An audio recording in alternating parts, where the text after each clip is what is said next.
मंगलवार व्रत कथा। एक समय की बात है, एक ब्राह्मण दंपत्ति की कोई संतान नहीं थी, जिस कारण वह बेहद दुखी थे। एक समय ब्राह्मण वन में हनुमान जी की पूजा के लिए गया।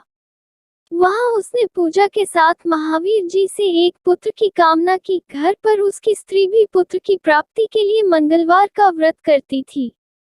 वह मंगलवार के दिन व्रत के अंत में हनुमान जी को भोग लगाकर ही भोजन करती थी।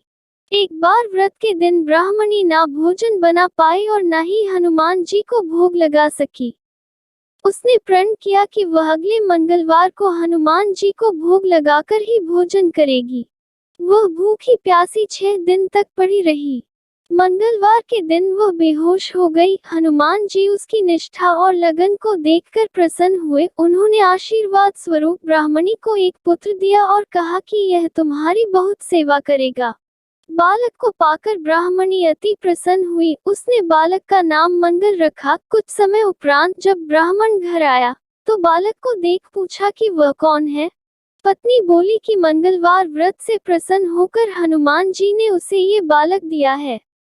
ब्राह्मण को अपनी पत्नी की बात पर विश्वास नहीं हुआ। एक दिन मौका देख ब्राह्मण ने बालक को कुएं में गिरा दिया। घर पर लौटने पर ब्राह्मणी ने पूछा कि मंगल कहाँ है।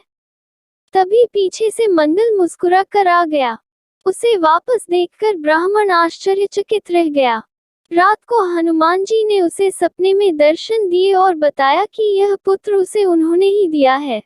ब्राह्मण सत्य जानकर बहुत खुश हुआ। इसके बाद ब्राह्मण दंपत्ति प्रत्येक मंगलवार को व्रत रखने लगे। जो मनुष्य मंगलवार व्रत कथा को पढ़ता या सुनता है और नियम से व्रत रखता है, उसे हनुमान जी की कृपा से सब कष्ट दूर होकर सर्व सुख प्राप्त होता है और हनुमान जी की दया के पात्र बनते हैं।